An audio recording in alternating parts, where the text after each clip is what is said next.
নমস্কাৰ সৰু সৰু কিন্তু ভয় লগা কিছু ভৌতিক ঘটনালৈ মই ঝাৰণা আকৌ এবাৰ আহিছোঁ আপোনালোকৰ কাষলৈ আৰু আজি তামিলনাডুৰ উটিৰ পৰা এই পাইন গছৰ মাজে মাজে আপোনাক সোধাবলৈ লৈছোঁ আৰু এক ভৌতিক ঘটনা এই ঘটনা মোলৈ শ্বেয়াৰ কৰিছে বিকি মালাকাৰে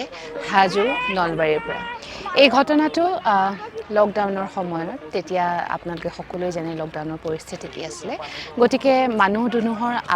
অহা যোৱা ৰাস্তাত বিৰাটেই কম আছিলে বিৰাটেই হেৰেঙা আছিলে আৰু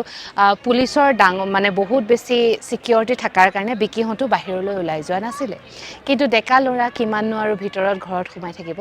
সেয়েহে তেওঁলোকৰ ঘৰৰ ওচৰতে জংঘল এখন পাৰ হোৱাৰ পাছত এখন বৰ ধুনীয়া নদী বৈ যায় তেওঁলোকে প্ৰায়ে সেই নদীখনলৈ গা ধুবলৈ যোৱা হ'ল আৰু এদিনাখনৰ কথা বিকি নিজৰ বন্ধু কেইজনমানৰ লগত নদীখনত গা ধুবলৈ গৈছে গা পা ধুই তাতে কথা বতৰা পাতি আহোঁতে প্ৰায় সাজ লাগিবৰ হ'ল মানে পৃথিৱীলৈ এন্ধাৰ লাহে লাহে নামি আহিছে আৰু তেতিয়া বিকিহঁত আহিব লৈছে যিহেতু সময়ো বহুত হ'ল পিছে তেওঁলোক নদীখনৰ পৰা উঠি আহোঁতে দেখিছে দূৰত এখন নাও তেওঁলোকৰ ফালে আহি আছে তেওঁলোক অলপ আচৰিতো হৈছে যে এই লকডাউনৰ সময়ত কোনে নাও বাই মানে আহি আছে পাৰলৈ তাৰপিছত অলপ দেৰি ৰৈ থাকোঁতে নাওখন তেওঁলোকৰ ওচৰ পালেহি আৰু এজন ব্যক্তিয়ে অকলে সেই নাওখন চলাই আহিছিলে তেতিয়া বিকিয়ে সুধিলে যে এই সময়ত এই লকডাউনৰ সময়ত আপুনি নাও লৈ ক'ৰ পৰা আহিছে মানুহজনে তেতিয়া একো উত্তৰ দিয়া নাই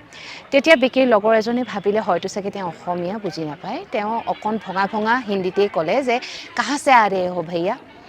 তেতিয়া মানুহজনে উত্তৰ দিছে যে মোৰ কথা বাদ দে তহঁতকেইটাই ৰাতিখন ইয়াত কি কৰিছ মানুহজনৰ মাতটো বিৰাটেই বেছি গলগলীয়া বিৰাটেই বেছি গধুৰ আৰু মানুহজন যেন অলপ খঙত আছে তেতিয়া বিকিহঁতে কৈছে আমি ইয়ালৈ গা ধুবলৈ আহিছিলোঁ আমি এইখন গাঁৱৰে ল'ৰা গতিকে আপুনি আমাক সুধিব নালাগে আপুনি কওক আপুনি ক'ৰ পৰা আহিছে অলপ তেওঁলোকেও খঙত কোৱা দি ক'লে তেতিয়া মানুহজনে আৰু একো উত্তৰ নিদি নাওখন লৈ আকৌ আগুৱাই গুচি গ'ল তাৰপিছত বিকিহঁতে চাই আছে মানুহজন আচলতে ক'লৈ যাব সেইবুলি চাই থাকোঁতে তেওঁলোক নাওখন এটা ঠাই পালেগৈ বিকিহঁতৰ চকুৰ আগতে সেই ঠাইকণতেই মানে নদীখনৰ কাষতে এখন শ্মশান আছে আৰু সেই শ্মশানখনৰ ওচৰতেই নাওখন ৰখাই মানুহজন শ্মশানখনৰ ফালে গুচি গৈছে আৰু তাৰপিছত বিকিহঁতৰ চকুৰ আগতেই মানুহজন অদৃশ্য হৈ গৈছে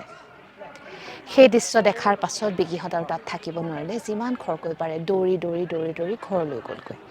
ঘৰলৈ গৈ তেওঁলোকৰ অৱস্থা বিৰাটেই বেয়া বিৰাটেই ভয় খাইছে আৰু তাৰপিছত যেতিয়া মাকহঁতে সুধিছে